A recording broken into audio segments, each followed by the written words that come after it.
Hello and welcome to a brand new episode of Instacar HK. Today I'm actually back in Hong Kong because yesterday was the Hong Kong Book Fair 2024, and as you may have seen in my Instagram, I was back promoting my book Spectacular Cars of Hong Kong and Instacar HK Journey at the book fair. But today, Saturday, also happens to be Ferrari Owners Club of Hong Kong FOC's private preview of the new Ferrari 12 Cilindri, the new V12 Ferrari model, which is very exciting as the car just landed in Hong Kong about a week ago. So today I'm here with my 308 GTB and No Fish Sharks 360, and we're going to make a simple episode showing you all the new 12 Cilindri Ferrari. So let's get going. Now, of course, every time I'm back, it's great to be back in my 308, especially on a day that is still dry, but although I do sense the rain coming. But it's not without its troubles. Last two times I came back, the car was really acting up. When I came back in, I think it was May, the carburetors just started really acting out. The carburetors of this car, when I first bought it, was always a little bit out of tune, some flat spots here and there. So I was going to always schedule it to go to Matt at Auto Aficionado, my mechanic in Hong Kong, to tune it up anyway. But the car generally ran, good enough to drive around, so I was procrastinating. But when I was back in May, the first time I jumped in it, it really acted up. I almost wasn't able to make it back, make it out of the underground car park. So I went to Matt. Matt did a lot of work, including rebuilding the carburetors, changing the cam belts, which was a bit not off sync, but it wasn't really installed well last time. So did a lot of stuff. Huge build, finally done. And by the time it was done, I was already back in Singapore. So I was really looking forward to driving a healthy car again. But then when I came back in June to drive it, carburetors seem okay, but the idling went out of whack. My first drive again, after the car warmed up at idle, it went up to like 3,000 RPM, making it totally undrivable. So it was really disappointing that for both times that I was back, the car was acting up. So in July, the car went back to Matt again. He looked at it and turns out it was a sticky throttle cable. So again, by the time he finished, I was already back in Singapore. So this time around, when I came back, honestly, I didn't have much high hopes. I thought the car was going to throw something at me again. But I'm proud to say, this weekend the car has been driving great, idling perfectly, driving perfectly, as you can hear. And as you can see, closed windows, which means the aircon is really cold. Very, very nice aircon. Matt helped me look at the aircon and recharge it, and it has been great. So yeah, pretty good drive, and having a good time driving my carbureted Ferrari 308 GTB to check out the new Ferrari 12 Cilindri. Next time you see me, we should be at Blackbird Ferrari's Repulse Bay showroom, showing you the new 12 Cilindri. See you then.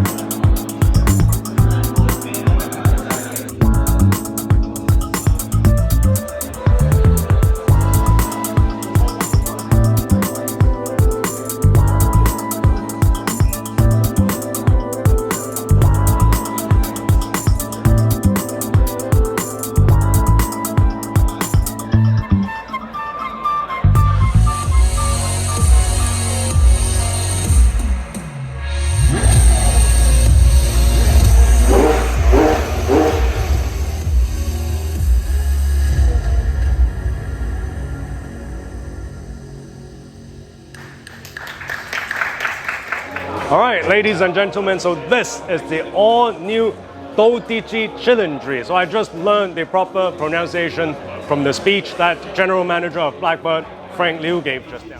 My man, that's it. 12 Cilindri. I am contractually obligated to repeat this word a few times to you so you know how to properly pronounce this. Cilindri is the name of this car, meaning, of course, 12 cylinder.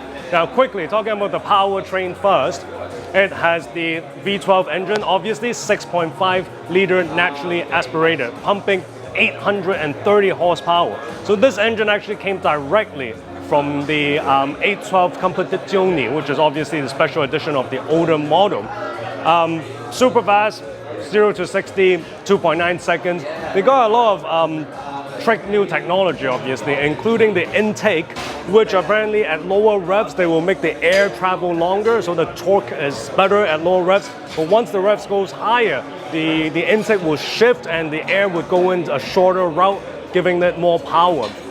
So the result of which is the car has 678 Newton meters of torque, and 80% of that torque comes in as early as 2,500 RPM. Red line is an all unprecedented 9,500 RPM for a V12 engine, 9,500 RPM, 8-speed F1 gearbox. So really fast car, but what I really want to talk about is the looks. So this is obviously the modern day Ferrari design language, because with the 812, for example, it was still the old style where it came from the 458, 488 sort of that sort of lineage. But this is the all new one coming from your SF90, Roma, Pro Sangue and all that. Now for me, the newest design by Ferrari, it's sometimes a hit or miss for me. Personally, I'm a huge fan of the Roma and the Pro Sangue. But the 296 or the SF90, for example, I'm less attracted to. But this one I'm very attracted to. I think it's got a very good look. The front end, everyone talks about it. It pays homage to the Daytona from the 70s, which we reviewed, of course, and is actually here today with the center black panel here, which copies the earlier Plexi glass Daytonas. This air intake is a bit angular, which looking at the 812 Competizione just now, it kind of reflects that as well. So the front end I really like, and clamshell bonnet opening, as in my last episode on my Triumph. I love clamshells. I'm so glad to see the clamshell opening coming back, making a comeback with this brand new V12. Right, so next to me is Matt, a good mate and a fellow Ferrari Owners Club member. Now I want to do a quick interview with Matt, mainly because he is actually a current owner of the 812 Super Fast. I'm about to shoot myself too. Yeah, after so this came now out. see, you can kind of see where he's coming with this. So yeah, Matt, what do you think of the new car, being an existing 812 owner? I mean, I think we were all skeptical about it, right? When the pictures first came out, it sort of had that Roma effect, where it was not so pretty in the pictures, but once you see in the flesh, it's absolutely stunning. Better looking than the 812, or you're still buying it? Well, as an 812 owner, so I'm going to have to still have a bit of bias towards that. It's completely different. It takes things to a completely different direction. Yeah, I love it. modern, but also, you know, retro enough. Contemporary yet heritage, right? Exactly. Beautiful. So now, you obviously none of us have driven this yet. Not but yet. You being an owner for an 812 of an 812 for a number of years, what part of the 812 would you hope would be improved in this car? What aspect of the 812? That's a really great question. I think as somebody who used to own mostly Porsches, I was not ready for the drama and the pantomime behind a V12 Ferrari. You know what I mean? I think particularly the super fast. exactly. It's crazy. And if you drive other V12 supercar sports cars, let's say a DB11 or any Aston Martin really, or anything like that, they just don't have that same level of drama and that same level of holy shit, I'm gonna die, right? And I just really hope that they carry that over, keep that same level of drama, that same level of active driving, you know what I mean? Because there's just nothing else like it, right? Well, I think with 80% power coming in at 2,500 RPM and all the way up to 9.5, I'm quite sure they'll keep that. 9,500 RPM, I want to shit my pants, man. It's gonna be pretty crazy. Well, last question, have you placed your order yet?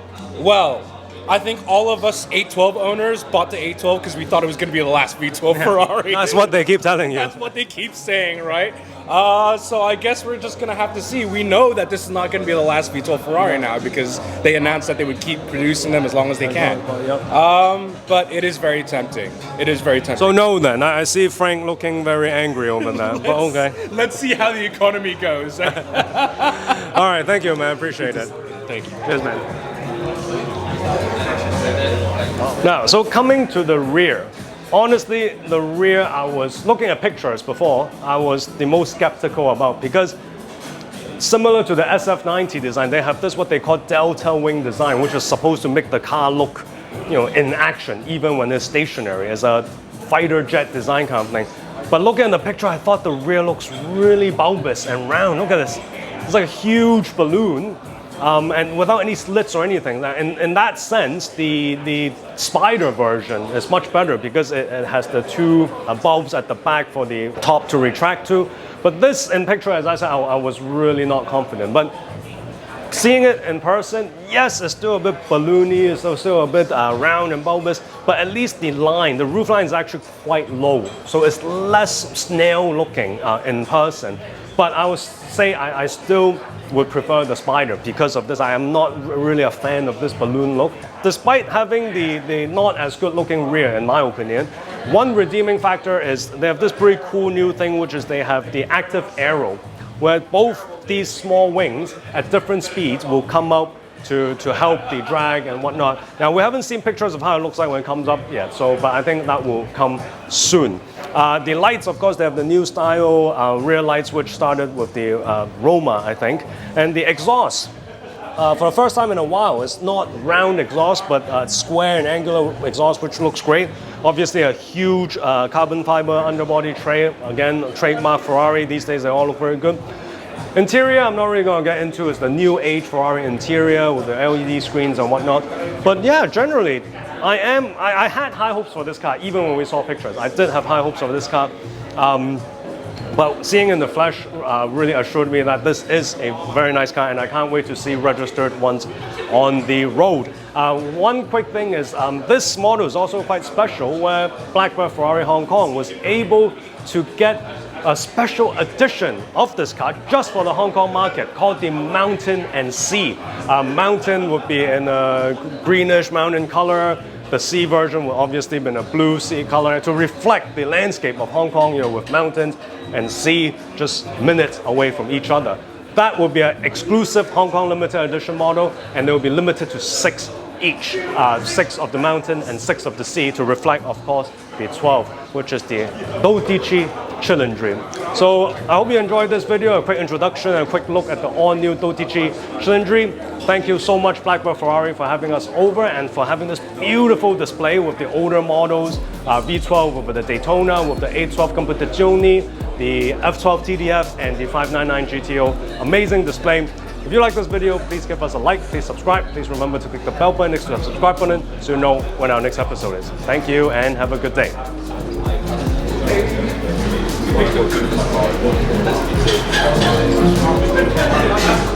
No.